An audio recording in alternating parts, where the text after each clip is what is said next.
and maybe realization, maybe change, mind shift, real like awareness, and change or something like that, and get it kind of so then I have at least a like yeah, it kind of morphed as we were talking about it. I think that you're right. You probably want like, it sounds like a couple of vignettes from those key people, not just the single one. It kind of morphed as we were talking that about might be it. like kind of the key it would one. It would be potentially useful, and I don't know, might be really challenging as an author to craft this, but to craft, because vignettes aren't really always necessarily like standalone stories. Often they are, but not exclusively. Sometimes they like don't really follow an arc at all. But I think it would be important to have a couple that really follow an arc, so that like when you bring it back to students who are doing narrative, they still have a model for what their narrative could look like. Does that make sense? So maybe I want to focus my moments at different points of the narrative arc. You could do that. That would be really good for modeling. So trying to get an expository moment. A climactic moment.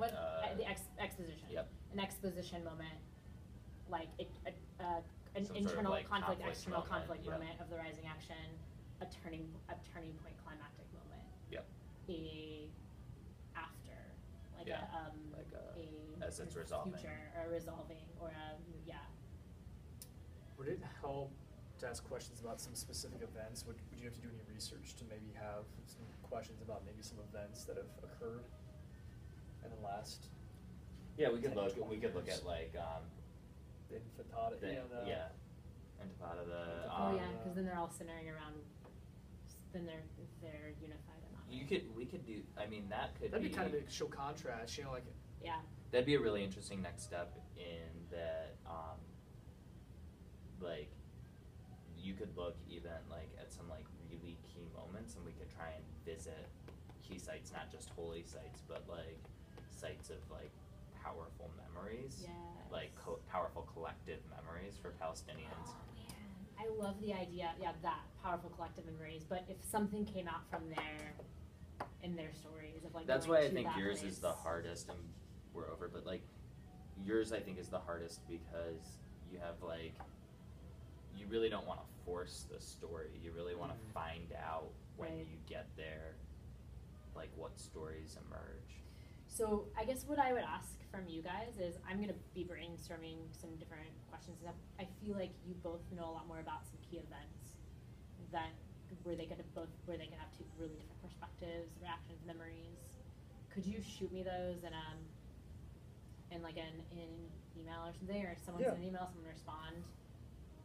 Of something that'd be really interesting to hear this moment from their childhood on this, when this event happened, or this or this. We had any good assassinations recently?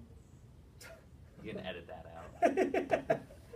Nothing good like I just really love a good assassination, you know? Well, I mean, there was a massacre in Gaza. There's been with I always trip over the word Intifada.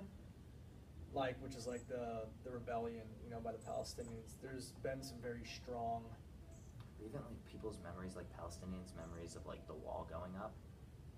Yes. Because most of them everybody we're going to be interviewing lived before most of those walls went up. That's been the last 15 years that they've really done like the major wall building, right? Yeah. That'd be interesting. You could do something. You could almost. Then I can see a thing about, then you can go to a vignette on walls and just make it seem like it's about the physical walls, right? And get really, really like descriptive. And you could do that as a follow-up to like a memory about a wall, where you don't bring in the characters at all. You could ask about any. It'd get really dicey, but it would be really cool to go hang out on the Palestinian side of the wall. So this is what I loved, what I liked in the Lemon Tree. No, I mean like up against. Oh yeah, but just like security, I don't know how. What I like, we'll see. How realistic let's ask. We could do it. Let's ask Daniel. Let's ask. Yeah. What I liked about the Lemon Tree, and I love about really good narrative writing, is that the attention to detail of things like what's sitting on a table can be like super powerful in a narrative, or like So a lot of my questions might be not around like, tell me about a time where you know, like, I don't know, felt devastated. It'll probably be more like tell me about like a toy you put in your childhood. I was looking at the prompt, but like, you know, like, or a, like, almost getting this to this, the minute. The granular level. Yeah, the granular can be where the real story is. Mm-hmm. I think it's that's more exactly interesting. the way. I think that's exactly the way to go. So I'm gonna be brainstorming and figuring some questions and things. Could you guys shoot me those like events that you think could be key? I think that's crucial.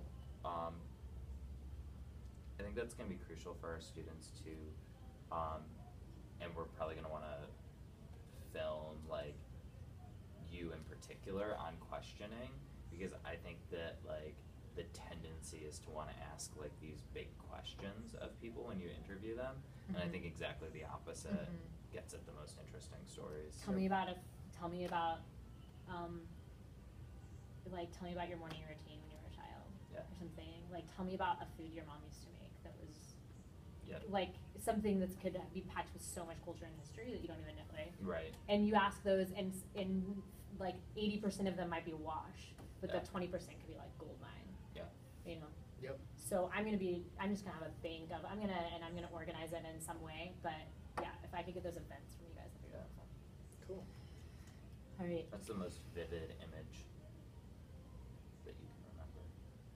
Just like what pops to mind. Yeah. What? No, I'm just saying like As a as question, a what- question, like what's the most vivid thing you remember? I think that's, yeah. Is this an example of a bad question because you're not giving? No, I think that you want the like good I think you want like the really specific questions, but I also think like you want to give people like, Some open-endedness. because some people can do that with open-endedness, right? Well, and then I think if you don't get anything, you go more specific. Then you what's go the more most, specific. What's the most vivid thing that you can remember in your house? Oh yeah, definitely you want some sort of context for it, not Context. just most vivid thing you remember, but like. What's the most vivid thing that you can remember, like, in elementary school? Yeah. What is the most vivid thing you can remember in elementary school? Field day. That's not surprising at all. I went to so many different schools. I feel like you have to be a specific school. I lived in like 8 different states, so I don't know. What was your favorite food that you ate for dinner? Gnocchi and Pig's pesto. blanket. What? As a Gnocchi kid, and pesto. Is that American? It's Italian. Is that Gnocchi's potato pasta. Oh, no. Yeah, I thought it was called gnocchi. oh yeah, I love that actually. That's Yeah. good stuff. Spelled gnocchi. Yeah, gnocchi. All right, over and out. You're a mole fan.